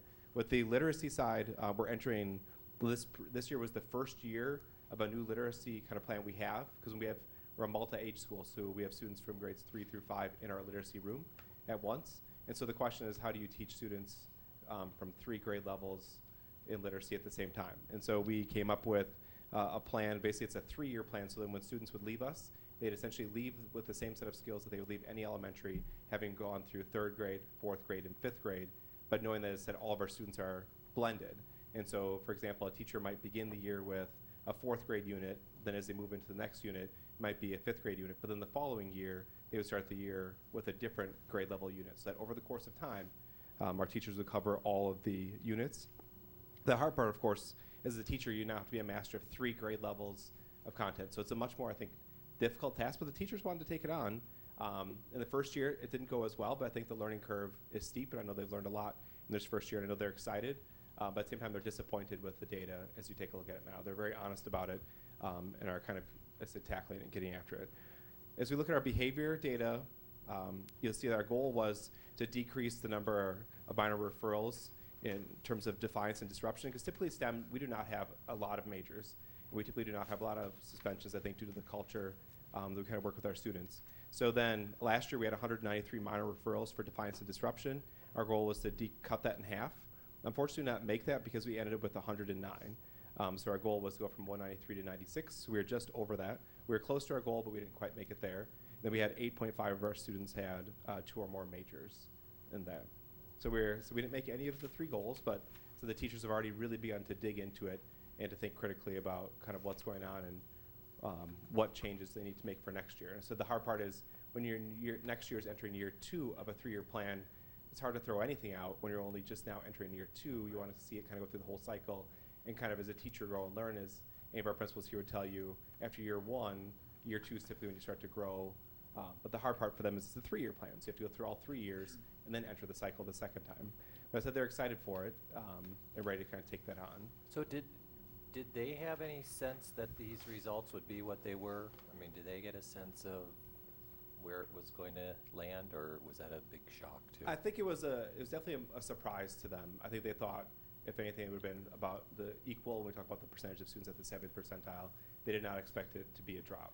So they're definitely, I think, surprised, which is what I think hit them hard and caused the meetings that we've already begun to have. Brings the discussion up to a Correct. higher level then. Correct. And part of the obviously. meeting then on, which is what I appreciate about that staff then, is they then create what is their summer plan for meetings when they're going to come together on their own time now, but work on continuing to try to get better, knowing that it wasn't good enough at all. So what do we need to do to help our students out? Okay. So that's what I really appreciate about their dedication. Okay. As we look at the Institute then, jump in our second school. So those of you keeping time on me, that's the end of the first one. We joke with you. So our goal here though, it's ambitious to say that 80% of our students was our goal to reach that 70th percentile. We did not meet the goal in math or reading. We did have growth though. For reading, we went from 45% being there up to 51%. So we saw growth. The teachers were happy with growth, but once again, to set the bar at 80%, it was probably, it was really ambitious. And then for math, we went from 44% being there up to 48%. So once again, we saw growth there. So we're increasing the percentage of students that you consider to be college and career ready for both those areas. So when we talk about future plans, it's continuing to improve. If we were to break down the data, we saw specifically in reading, our 7th and 8th grade saw tremendous growth. I didn't put that on here, but our 6th grade did not see growth at all, which is interesting because the same teacher taught 6th and 7th graders at the same time. The 7th graders grew a ton, so she's being very reflective about why is that and really kind of taking the time to dig into how can we improve. And then for math, we're really trying to focus once again on goal setting, since we're trying to be as individual as we can with our math instruction, having the students really focus on what goals are they setting and how can they improve. Then for behavior at the Institute, our goal was then that 95% of our students will demonstrate positive behaviors by having no more than 0 to 1 majors that have a motivation of peer attention, because we try to focus on helping them with, if they need to obtain peer attention, what's an appropriate way to do that. So we did meet that goal with only 2 of our students having 2 or more majors, which in fact, we only had 2 in our building that had 2 or more majors. So it was a huge celebration, so only 2% of our students had that many. So once again, as we future goals, so continue to reteach expectations and examine our future data to see what we can get better at. So yeah, any questions? I mean, I like the goals that you set for the English language arts and math. I think those are good targets. Yeah, they're not easy, but No. You gotta reach high. Yeah. Anybody else? Okay, thank Thank you. you. Lakeshore. So at Lakeshore, we kind of took a little bit of a different route than some of the other people because we didn't use, even though I loved MAPS data myself, being, again, a math teacher formerly, But we kind of went along with the direction of the district on choosing, we wanted 100% of our students to master the ELA or the math power standards as chosen by each grade levels team as we met district-wide last year. So we didn't have any baseline data, but then you can kind of see both the ELA and the math, if you turn to both pages, on how they accomplished it kindergarten through 5th grade.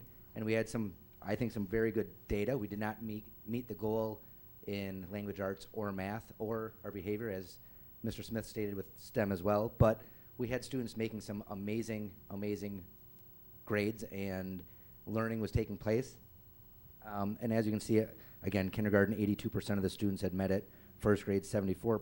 2nd grade, I do have to say that 2nd grade, as we were looking also at the new data, the iReady data that we've been presented as well, that we piloted in 3rd and 2nd grade, or sorry, 2nd and 1st grade, that the teachers in 2nd grade really bought all into it and really did some amazing, amazing things. And if you ever want to see some of the data from that too, I'd be happy to share that. But they had 90% of students making the gains or making proficiency in language arts, 82% making it in math, and they just did an amazing job of really looking at the data. And I know all the schools got to pilot iReady now as well. That if I wouldn't be leaving for Fondy High School next year, I would love to see what that data will end up showing us as an elementary staff and students, because even David Mikulkavich, I was talking to him today a little bit about it, and he said he loved it because he had the standards right in front of him, that he knew his son was achieving and not achieving, and what he could do as a parent even to help him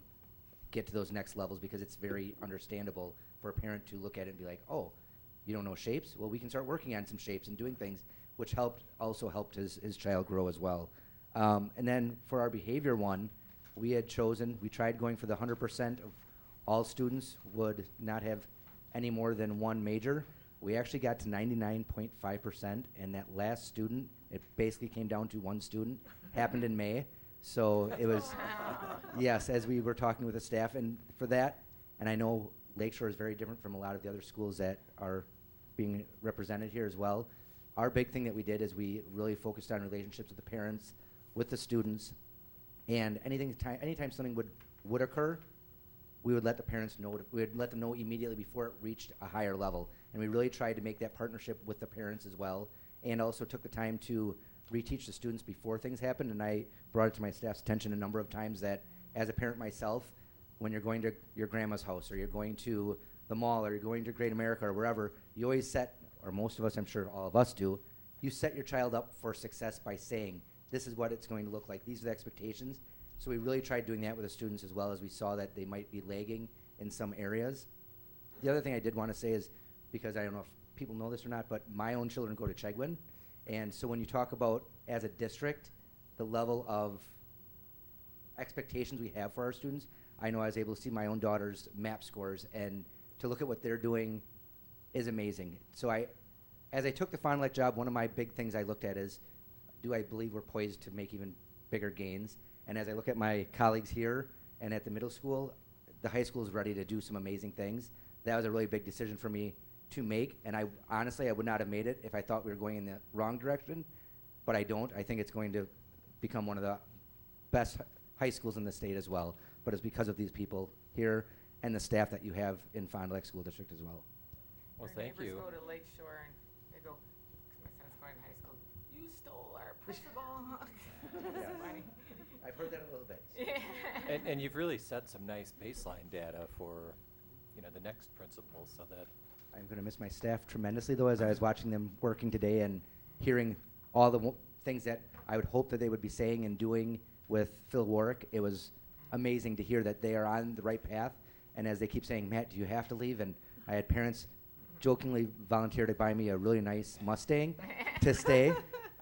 But I said they're ready to keep going in whatever direction they're going right now, and they're not going to lag just because of an administrator not being there. So. right. Well, I'm hopeful we can find someone to replace you that's Oh, that would be easy. equally as talented. But thank you. Thank you. Evans Elementary School. Yes. You still work for us, right? I still do, and I want to say it's been quite an honor to be in the district for the 16 years that I've been able to serve here, and it's really been wonderful, and I'm just grateful for the experience, and so glad to have been here. And so looking at our school goals, is this working? Yes. Okay, doesn't sound like it. Anyway, what we did with the reading is we used the DRA reading assessments, and we looked at last year's baseline data, and we upped it by 5% per grade level, which is 5% is really about 2 children, improving. But if you do that year after year, it's going to be nice. And also, we didn't just up the goal and hope for good results. We arranged it so that my reading specialist, Lori Clements, and I would meet every other week with grade level teams and look at running records of these students and specifically focus on certain individuals who needed certain skills to be taught so that we could move the kids along. And the results, I think, are pretty favorable. With the kindergarten group, the goal was 80%, they reached 85. First grade, the goal was 80%, and they reached 77, so that's 1 child off.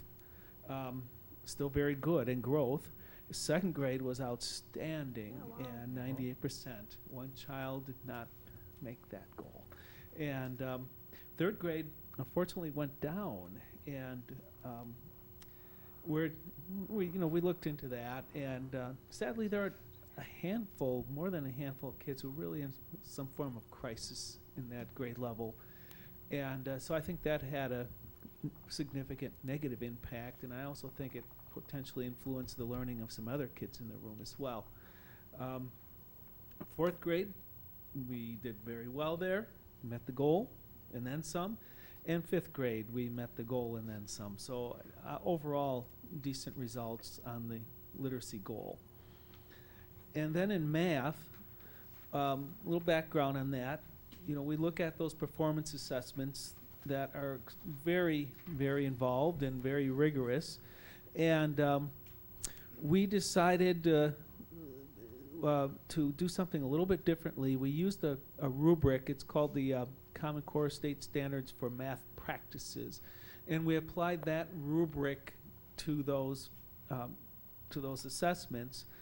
And so this is really a building year for us, and we even had to take a step back because I think there were some reliability issues among teachers and grade levels and all of that. So we really had to take a step back and fully analyze how we were assessing those students. And the teachers did that, and took them a long time to get to a common understanding of what the different points would look like on this rubric. And so now we do have, I think, a decent baseline to go forward. And just anecdotally, looking at how we started the year, where something like, well, what did I put in here? 20%, I think it was, in the beginning of the year. 34%, I think. 34, I'm not, 34. there we are, September, okay. And then around mid-March or so, we were up to 64% of the kids scoring proficient on that rubric. So I think we have a decent plan going forward with this math rubric, and I think our staff is really heading in a good direction with that. And then behavior. What we did was we decided to isolate the minor behaviors that pertain to classroom disruptions. And our goal was to look at, for example, September of 16 and look at September of 7, I got that wrong, September of 15, September of 16, and compare month to month and try and get that down by 10%. And as you can see, the September of this year was pretty awful and, actually went up by quite a bit in spite of our best efforts and training and trying to get everybody off to a wonderful start. And then around November and pretty much for the rest of the year, we started to hit our stride, and we got those minors for classroom disruptions down, sometimes quite significantly. You would think December they'd be high, when in fact, with Christmas and the excitement, or maybe Santa was watching. Spring What break, was I thinking? apparently. And they went down, and so we're happy to see that we were getting them lower and lower each month, and we'll see what the future will bring.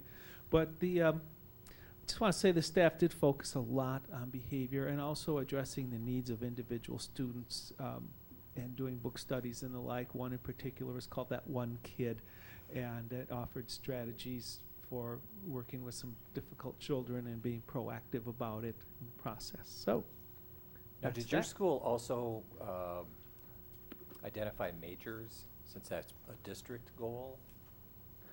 You asked me that last time. Yes.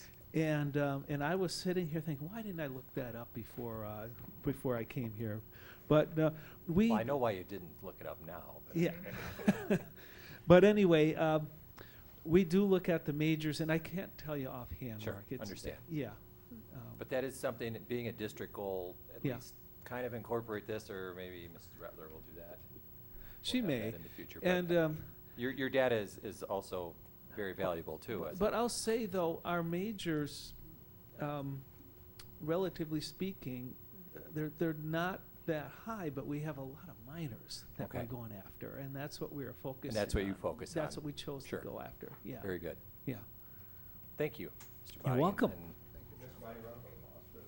enjoy your.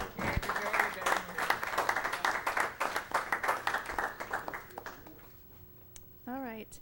At Pyre, our literacy goal was that 70% of our students would earn a post-assessment score on their Lucy Calkins writing.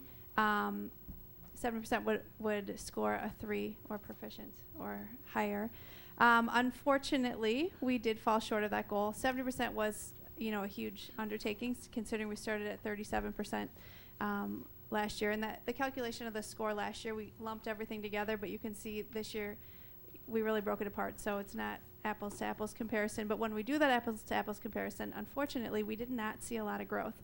And that was very shocking, because we, every 3 weeks, we'd meet, set a new short-term goal, try to incorporate different strategies in our instruction to meet the mini goals, to build up to the overall goal. So it was really disappointing that we didn't see much growth in that area. But I think it was Don who mentioned it. Our teachers work really hard, but obviously we weren't doing the right work. So we're committed next year to figuring out what that right work is, which includes, our district does have many protocols for literacy instruction, and following those to fidelity and getting feedback from coaching and other sources to help us, have high quality instruction in our classrooms. So we're hopeful that will grow. Just to put a plug in, our literacy instruction wasn't all in vain, though. We have some pretty good DRA results, and that's, I know, reading, not writing, but our kindergartners, there's one student who is not reading at grade level, which is tremendous. We haven't seen that for a while. Our first grade reading scores as well. While we do have students that are not at grade level, what was the number? Let's see. 96% of our students reached their growth goals, so they didn't necessarily close all the gaps. They needed to be at grade level, but they are closing gaps. So we're excited to continue our work and figure out what is that we need to do to improve those writing scores. In our math, we again took a big chunk, just like Stacy did at Parkside, focused on all of the math standards, because we really know that we need to look at by student, by standard, how they're progressing. But also, we didn't want to just say, hey, we met one standard, yay, we've met our goal. I mean, our job is to teach and make sure that all of our students have access to all of the standards. So you can see that we had differing levels of success, and we didn't have the same measurement tools as we did last year. So this is really kind of a benchmark year for our math. We had tons of success, especially at K-1-2. Third, fourth, and fifth, we had varying degrees of success, but I think that some of that goes to the fact that more and more we're getting kids at grade level earlier on. That's our focus, is that when kids leave kindergarten, first, second, they're at grade level, so that we're not continually trying to have to provide tons of interventions as they go up. So I think our third, fourth, fifth grade teachers are working just as hard as their counterparts, but I think they have a lot of ground to make up to close some of those gaps that kids have. So hopefully we'll continue the trends in future years, with more and more grades having higher percentages of students meeting those expectations. And then finally, our behavior. This was an area of celebration. While we did not make our goal, we came pretty darn close. Last year we had 88.9% of Pioneer students having 0 to 1 major referrals. This year we made it to 93.4%. And that is a reduction. I believe it was something like 44. The 88.9% is actually about 44 students last year who had more than 2 or more major referrals. This year, at the end of the year, it was 28 students, I believe. So when you're looking specifically at students and to be able to provide the support that these students who have demonstrated, obviously, pretty major behaviors in the past, that they have been able to meet that threshold, I think is a pretty big celebration. And we've worked very hard to do that over the past several years. I don't think that this data is reflective of only the work that we've done this year. We've been working hard at Pioneer for a few years to build our capacity to better serve every student who walks in the door, no matter what they bring to us, no matter when they come in the school year. So we will continue that effort. Okay, any questions, comments? Again, behavior data, you got to be proud of that. And keep setting the goal higher and higher, and you'll be there. Thank you. Thank you. Roberts. Thank you. Good evening, everyone. Let's start with our communication goal. We wanted to see 80% of our students meet the end of the year level benchmark, as evidenced by the DRA. And I just have whole school numbers for you. Obviously, we broke them down by grade level and examined them. Now last year, you'll see at the end of the school year, 70% of all of our students met the end of the year benchmark. You'll see at the end of the year this year, 73% met. So I think the hope, and you'll see a lot of different things we have in place and are looking forward to in the future continuing, or the staff there does hope to continue. And I think as far as literacy goes, we really try to pour our heart and soul into it this year and really use that as a huge initiative, which we all know it is, but really spend a lot of quality time examining the data and really basing our professional learning community time around it. And so the hope there, as the years go by at Roberts, that the right work is in place, hopefully, and staff is doing the right work to continue to see those numbers rise from 70 to 73, and hopefully next year you see another increase, and then get to that 80, and then who knows from there. So I guess, again, did we meet the 80% in that goal? No, but we did see an improvement, and that's, I think, what we're hanging our hat on. As far as math goes, we did, like a couple of other schools, we chose one standard, focused on it, and used it as a model of what the right work is, and really spent a lot of time looking at data surrounding that standard and talking about it frequently throughout the year. You'll see that 80% of our students meeting proficiency was our goal in one particular math standard. We had 78% of those students overall that met the end of the year benchmark, so not quite there, but I think it was more about the process and how to do the work that Roberts Elementary School has been working towards and trying to master and really understand those concepts and fundamentals of collaboration and the entire PLC unit. That really came out of that work. We'll continue to work on building those CFAs tied to all Math Power standards, really implement deadlines for completion of CFAs, continue to discuss the best possible teaming and sharing in regards to meeting the needs of students.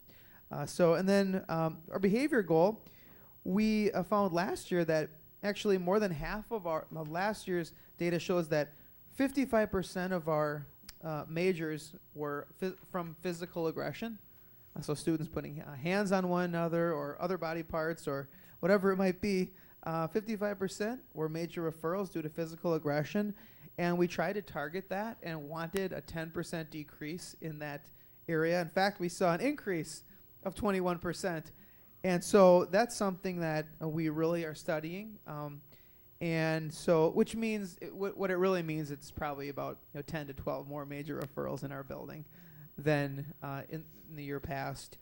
So we're going to retrain that staff on the staff on the basics of PBIS, build in time for staff to work on things like their matrices and other key components of the PBIS foundation, continue to build in more cool tools. And this is a goal and a number, that 21%, that's a little bit of a conundrum because we did pour a lot of resources into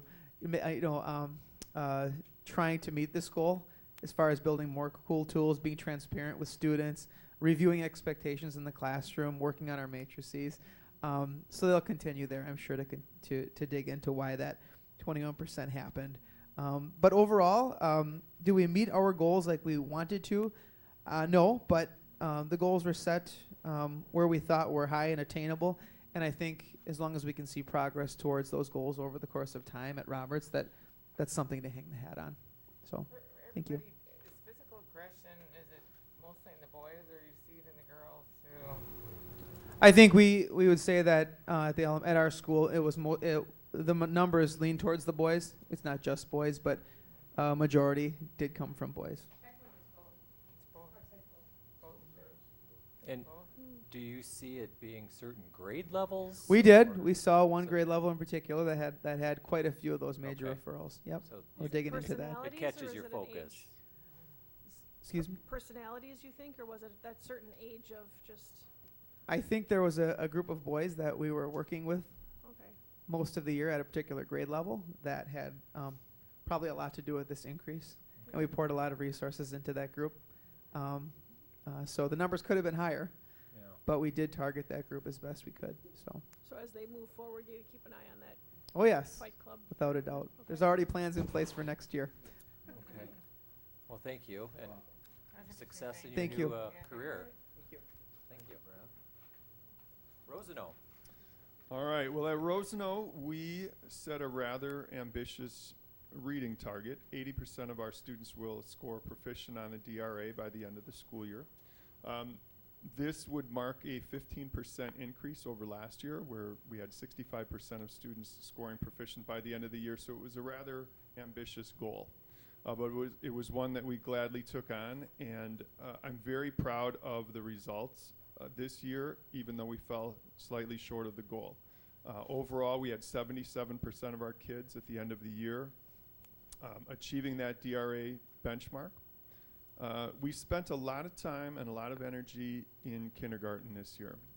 As Amy Yan said earlier, setting that foundation is really important. If you can get kids reading and enjoying books and looking forward to that reading time as kindergartners, then I think we set them up for success all the way through.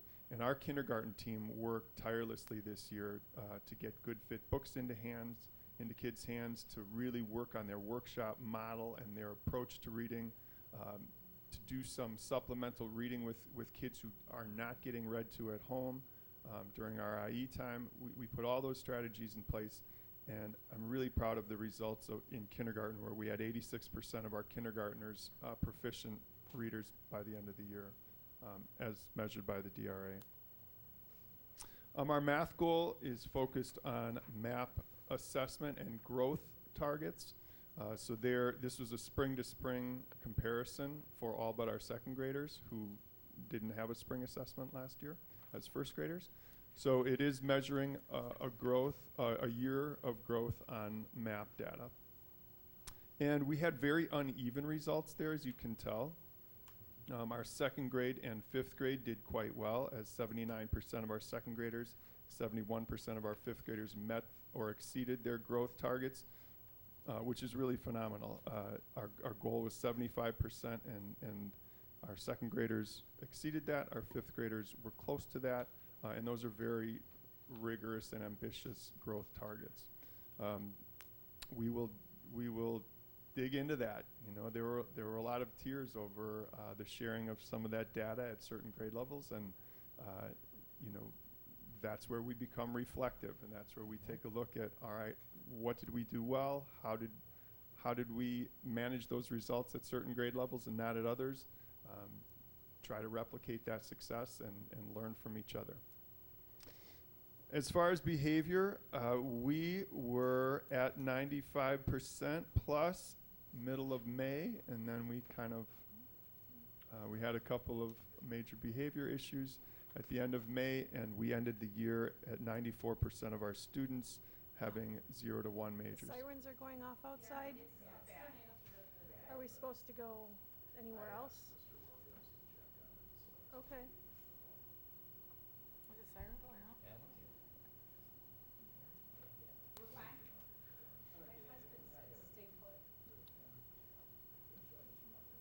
Okay. You ready for me? I am ready. Please All right. continue. So anyway, we fell just short of that goal. We had 94% of our students at 0 to 1 majors. So we're close, but we didn't quite meet our goal. Our challenge at Rosano over the summer is to replace 5 outgoing staff members, 4 of whom are retiring, 1 of whom is taking a new position within the district. That group of 5 represents over 130 years of educational experience that's walking out the door this year. I know. So big shoes to fill. Some just iconic people at Rosano who have done unbelievable work. I told them on their last day that their legacy is that we're going to be fine without them. And the reason is they have done such a phenomenal job of establishing a positive culture at Rosano. Take a look at that climate survey, up and down the climate survey. It is a place where adults love to work. It's a place where we build positive relationships with families, and it's a place where students love to come to school. And it is the sweat and passion of those teachers over the years who've created that climate, and it is because of their hard work that we will carry on that legacy. So we will miss them. I give them a huge shout out because they are collectively kind of the heart